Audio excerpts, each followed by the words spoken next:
30-second cutoff right there, so copyright issues don't infringe. But good God Almighty, man, I couldn't be happier to be back here in the preview parlor. Got a little more lights tonight. Got a little more jersey, a little less robe, but it's all good. We are here in the preview parlor, the basement. Hashtag Thrills de Casa. So, God, I can't remember last time I was here. It's probably week 15 up there chilling at Wrigley Field with Billy Baseball, Rymar, D-Harp, A-Harp, Kamish, Badell, having a kick-ass time right there. Watch my man Riz Dog kick some dingle. A-Harp got to watch his man Yasiel Puig do some shiz. Derek Dietrich do some shiz. Everybody was pretty thrilled, except for Billy Baseball, because I believe the Reds won the baseball game in general due to some shoddy bullpen work from Steve Cishek. That was kind of a bummer. That was 2 weeks ago. We are right now in the present. So much stuff has happened. I was going to hit on it earlier. If I would have filmed this video at 7 o'clock, I would have had so much to talk about in the league in terms of things going on, domestic relations, intermittent diplomacy. But things have been hashed out, and things are now hashtag exemplary amongst all members of the league. I couldn't be more hashtag thrilled to hear that, to see that, and to know that all my brethren are happy to be in the BFFFFL, Best Fucking Friends for Life League. Else, maybe, I don't know. But, whew, I can't wipe the smile off my face, guys. It's week 17. My team ain't about shit right now, but I'm still happy to be here to bring you some info about the teams that are worth about shit right now. This week, brought to you by Chuck Nasty and the Colorado Rockies here. Not only do you, when you trade for Chuck Nasty, not only do you get the player, you get the jersey too. So just keep that in mind when you're out there looking for trades. With the trade deadline approaching in a mere 3 weeks, we've got 5 regular season weeks left in this year. Some teams are so close to solidifying a playoff spot already, though. Some teams are already out of it. Some teams are metaphorically out of it, and other teams are fighting day by day just to ensure that they have a chance to proceed their fantasy baseball season. I don't have to look at fantasy football in August. That is always a downer. All right, I want to be focused on fantasy baseball in August, not fantasy foosball. All right, so enough with the chitter chatter. Let's bump it up. Let's talk about these Week 17 matchups. We've got a lot of teams to look at. Very little time to do it. I know I said this video would be up tonight. It is 11:20. I don't know, I got this Chromebook. I can never tell what time. It's 11:12 right now as I film this. So you know you're getting up to the second data. Maybe not on some trades in the Major League Baseball realm as the trade deadline fast approaches. Braves picking up Chris Martin. Yasiel Puig on the move. Trevor Bauer on the move. All sorts of cool shiz happening in Major League Baseball. But let's go ahead. Let's talk about our teams in fantasy baseball, because that's all that really fucking matters. Let's start off with what I predict to be the easiest pick of the week. No, it's not against Austin. It's the Topes versus Smoke and Mirrors. I see this as a no contest matchup this week. Smoke and Mirrors snuck out a tie last week against Homer Depot, or maybe a victory. I'm not entirely sure what occurred in the last moments of that game as it went back and forth with Tommy Conley and such on the mound. But it was kind of a bummer to see Smoke and Mirrors not pick up a loss. I know he did not pick up a loss. I was really hoping for that. Isotopes, they're a team to be reckoned with. They are a top 4 team in this league, maybe a top 3 team. No disrespect to one of the Harbors, possibly. No disrespect to Savdog, Code Nobes, but Topes is a really rock solid team. I predict the Topes are going to easily win this week, about 12-5. B Green might pick up 1 or 2 categories. You know, innings pitched, maybe stolen bases. Although Springfield does have some speed right there. He's got power. God, that team has some shiz on its squad. Big Green, you might be able to do something if Beebs doesn't throw maybe a 8-inning 1-hitter or something like he's been prone to do with 12K, something like that. Justin Bieber, a.k.a. Shane Bieber, been putting up some great numbers. If you don't know, check it out. Topes, you've been putting up some great numbers, and that's going to continue this year. As you pick up a dub, go to 10-6-1. Smoke and Mirrors falls back to 6-9-2. Another week of haven't said this in a while. Topes win, baby. Topes win. Topes win. All right. Our next matchup, we're going to talk about a team where I've said year of the stash, going against Behan, the number 2 team in our league right now. Number 2 team, that's number 3 team, number 3. Let me get my hashtag facts straight. Behan, team is stacked from top to bottom. Got nothing to say against this team that hasn't already been said. Year of the stash, we can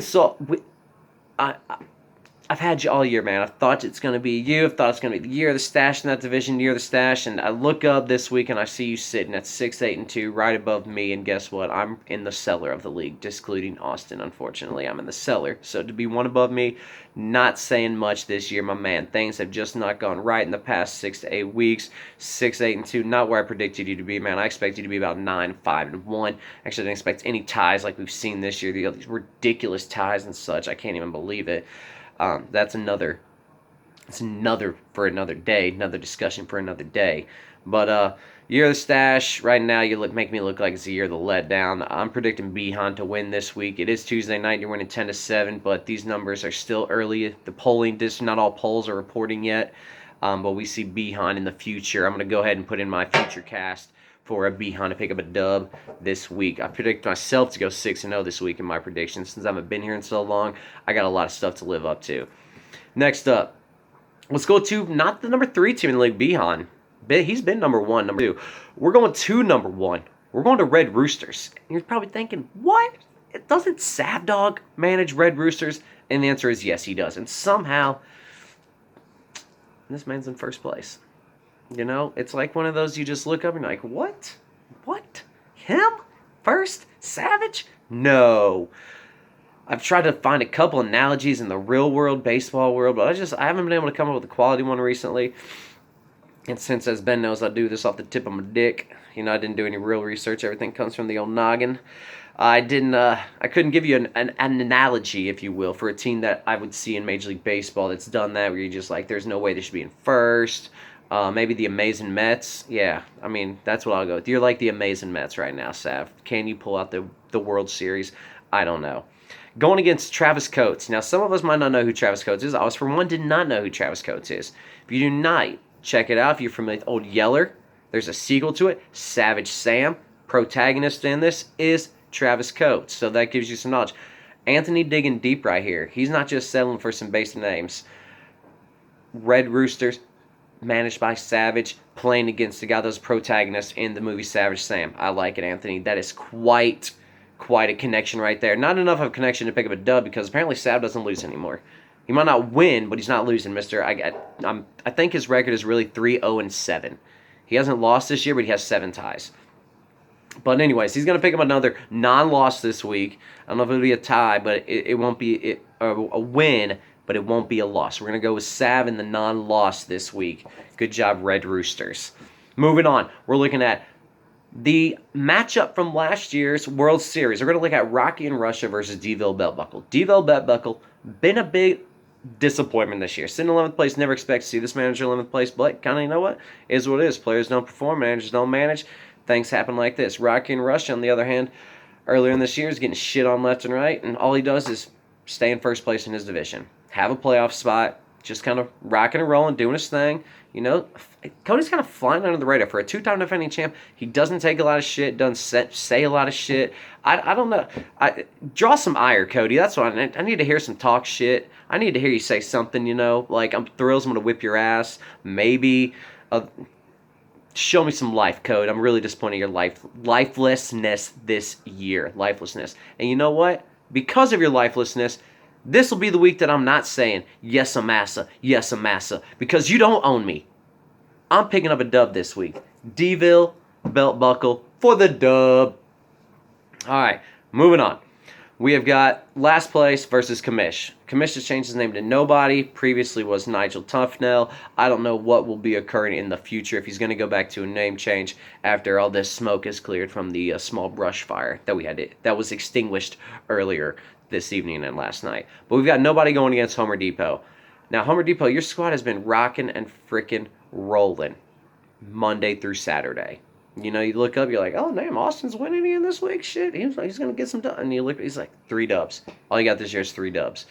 But every Friday you can look up, there's Austin, sitting on top, doing his thing.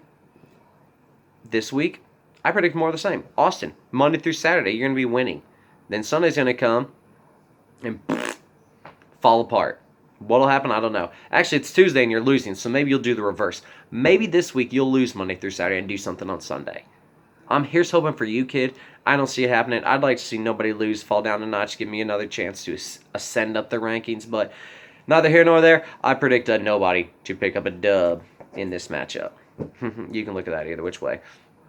Last but not least, I'm going with my upset special of the week. Ding, ding, ding. No Host Club versus Evil Morty. Evil Morty is the team sitting in second place, sat at the top of the rankings all year, and all year I've just said, I don't believe in his pitching. I don't believe in his pitching. I don't believe in his pitching. At some point in time, you'd think I'd have to shut my damn mouth, but nope, I won't. I'm not going to shut it. I think Evil Morty's going to lose this week. I'm going with the No Host Club to get to 500, and if he does, he will be sitting in fourth place with a spot in the playoffs in his hands right there if the season were to end after week 17, which it won't, but we can pretend that it will for the performance of this task. But No Host Club, you've done a lot this year, man. You've made a great offense. Looking at your squad, you're like, damn, good player, damn, all the way down. You've assembled a squad. I think that squad's finally coming to fruition for you right now. Chris Bryant doing stuff. Mookie Betts doing Mookie things. Aaron Judge will eventually start hitting more than singles. You got great offense up the middle. Trey Turner, Jose Ramirez has turned it around. Fuck me. So either which way you look at it, I predict a No Host Club to pick up W because I think your offense can match up with D-Harb's almost good enough, and then your pitching is going to be better to put you over the hump. So No Host Club and my upset special of the week. Ding, ding, ding. Picking up a dub. So let's recap here. We got the D-Ville Belt Buckle with a dub. Nobody with a dub. The Roosters that are red with a dub. No Host Club with the upset. Topes with the easy dub. And Behan continuing his streak of, coasting and then, probably keeping it close Saturday, Sunday somehow against Mr. Tickles. We shall see how this week goes. As we depart here, 12 minutes into our video, I've got to say, I've missed this. It's been fun doing these videos. I can't believe I crapped out on you guys for like the past month. But, I got to be honest. Me and the wife were watching The Bachelorettes on Monday night, and, that was primetime viewing. And then I had to catch up on wrestling, and before I knew it, I just got sidetracked. And hashtag Some the Break was here, but unfortunately, I got to, Some the Break is over. All teachers report back tomorrow that work in Douglas County. Sav is back. Thrills is back. Ben is back. Rymart's wife is back. Billy's been back. Sad times. Sad times indeed. But that just means everything will be back on a normal schedule from here on out. Monday nights will be preview night. Monday mornings will be Cup of Joe mornings, and we're all thrilled about that. On that note, boys, let's take it out. And as an ode to our commish and how much we do love him, I just want you to know this song just speaks to you. This is how we feel about you.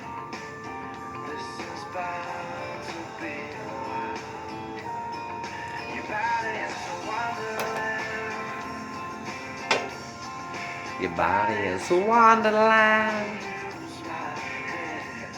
We'll see you next week, gents. I look forward to it.